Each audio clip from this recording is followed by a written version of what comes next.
Thank you very much for the invitation to be here and to be part of this ongoing conversation, which I am sure will be an unfinished one, which we will continue with, I hope, in the years to come. I'm rather envious, I have to say, of the having heard from your minister. I tell you, if only we had a minister like that in Britain, things would look very different.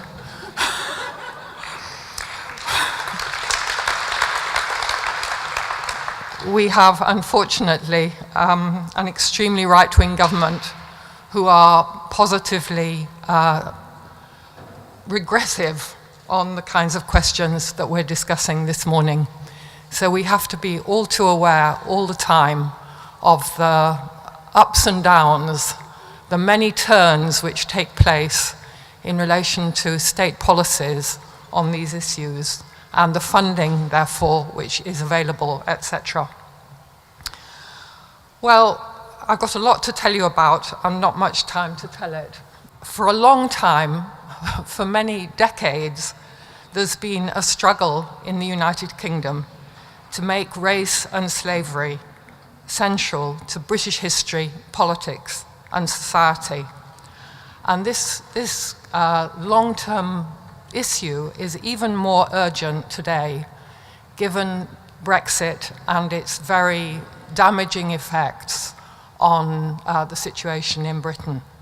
We have a situation with increasing numbers of incidents of racial hatred and racial discrimination, and a very ugly situation.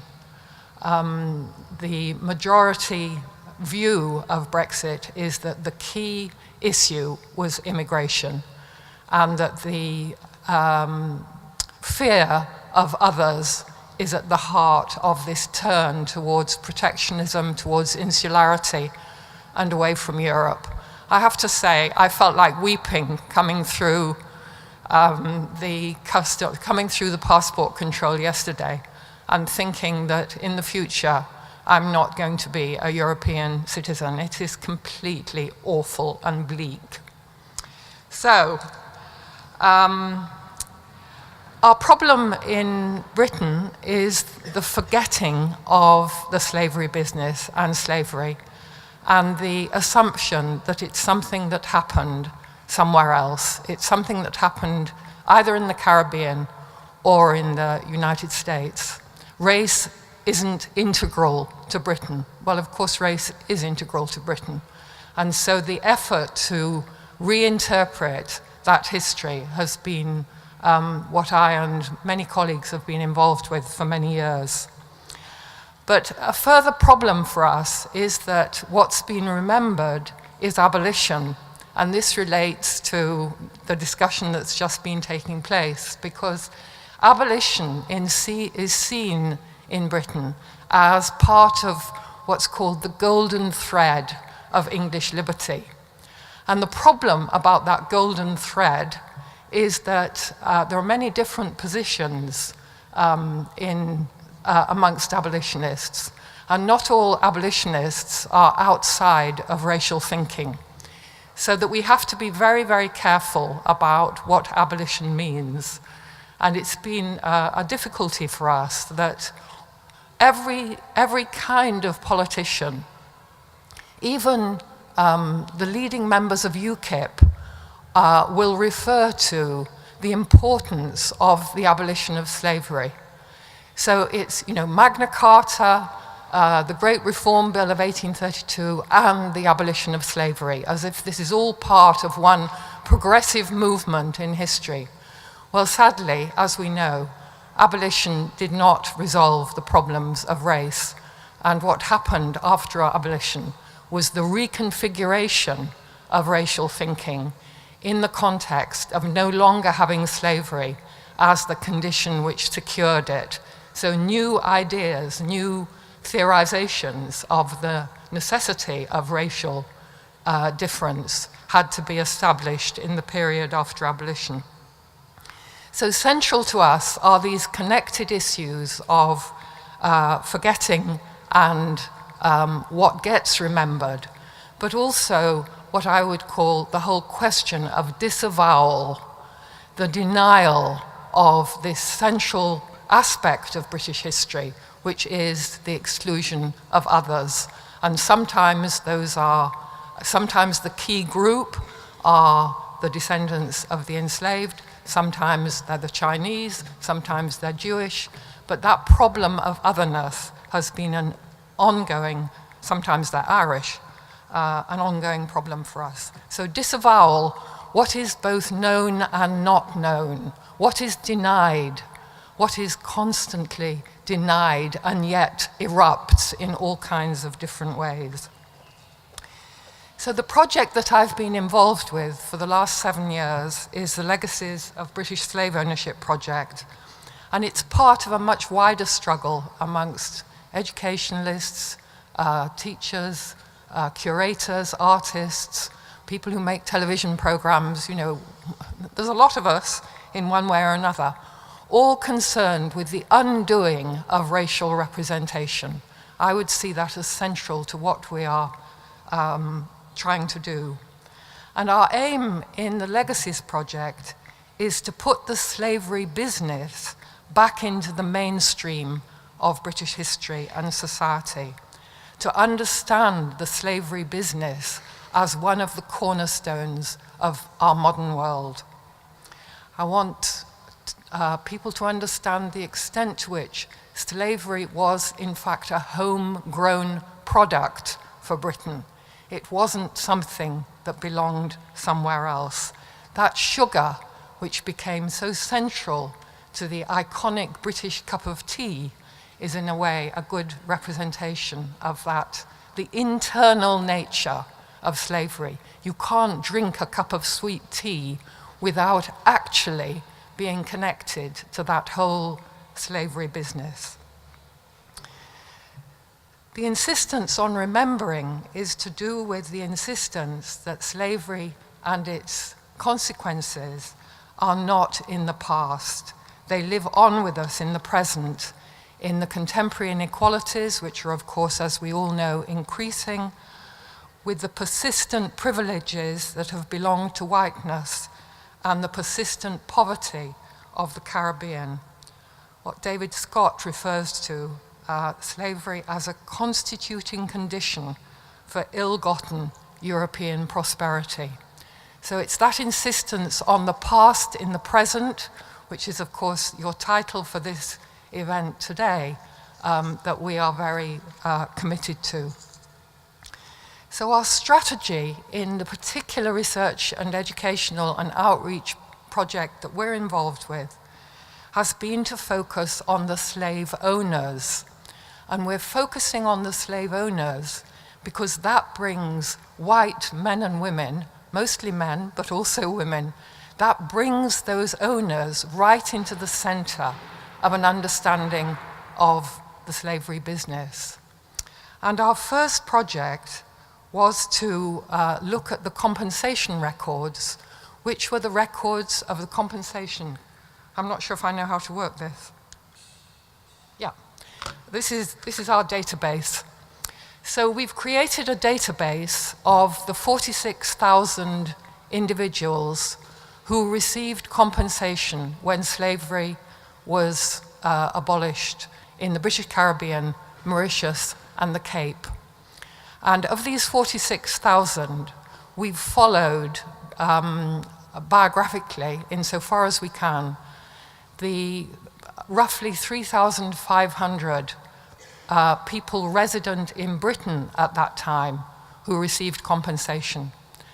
And although the £20 million in compensation, which was equivalent to about 16 billion in today's money, although that money was divided between all the 46,000 claimants, nearly half of it stayed in Britain and was therefore received by a very small number of people. So most of the owners in the Caribbean and Mauritius and the Cape were owners of far fewer enslaved people than those in Britain. So we've identified the people in Britain and we've worked on their financial, their commercial, their cultural, their historical and their political legacies. And our database contains an enormous amount of information which you can search very, very easily.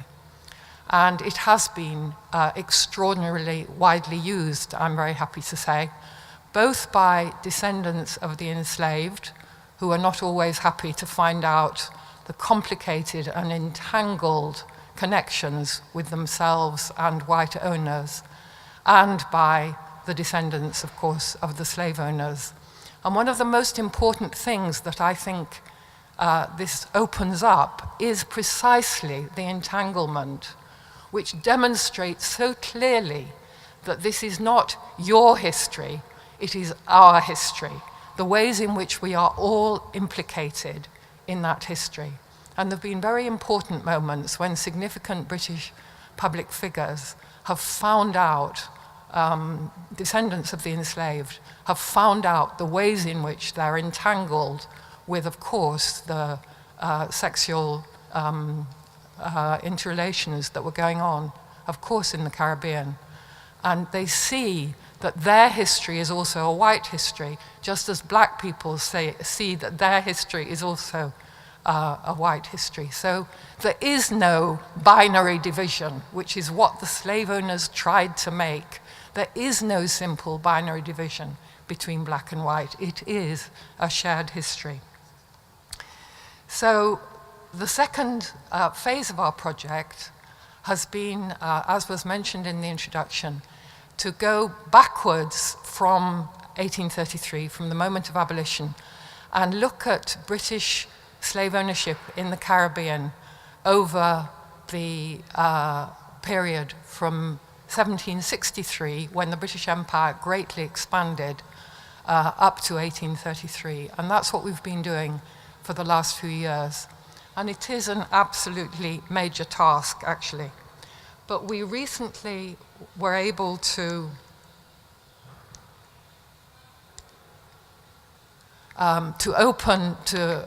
make public on our database the next phase of our work. And one of the things that we've been able to do, and I know we've had connections for a long time with friends in the Netherlands who've been doing similar things in Suriname, we've been able to map the slave owners onto our web maps and locate the estates of these slave owners and follow what we call the estate evolutions insofar as we can, using the slave registers, using other kinds of title deeds to show the continuity or discontinuity amongst these slave owners. So this particular example that I'm showing you of Lucky Valley in the island of Jamaica in the area, the parish of Clarendon, is the 1 minute, oh my goodness me. Well, I just have to tell you this. Lucky Valley is the estate of Edward Long, who is the most significant historian of Jamaica in the 18th century, and one of the architects, one of the people who was the first to theorize and articulate racial difference as essential difference. And he is the figure that I'm currently researching myself. So this is one of his estates in Clarendon, and on the web, of course, it's all active, but I can't do that here. So these are the kinds of estate evolutions we are showing in relation to the slave owners across the Caribbean, demonstrating what was being produced when, how many enslaved, when we can do that, when we have the slave registers. And just to show you also, okay, this is our mapping of the United Kingdom with the homes of the slave owners. And again, you can click on the name or the place, and you can find details about these people. This is the area around University College in London where it turns out, enormous numbers of slave owners lived. So one of the projects which we've enjoyed the most was an exhibition which we did in University College, which is very proud of its liberal connections from its foundation. And when we discovered that slave owners lived all up and down Gower Street and all in the squares around University College, this was quite an interesting discovery. So we did an exhibition called The Slave Owners of Bloomsbury, which was a rather good counterpoint to all the liberal intellectuals who are very well known who have lived in Bloomsbury. And it was something that had a big effect on our students as they walked in the corridors of University College and saw the numbers of slave owners that lived there, together with, of course, Mary Prince, whose memoir we have of the autobiography of Mary Prince, an enslaved woman in the Caribbean who escaped into the house of an abolitionist in Bloomsbury also. So entangled histories which we've been able to open up and work with museums, with artists, with teachers, and with community groups to spread this knowledge with television, with radio, and so on. We've tried to work all the time with the public and to expand knowledge of the meanings of the slavery business in contemporary Britain. Thank you.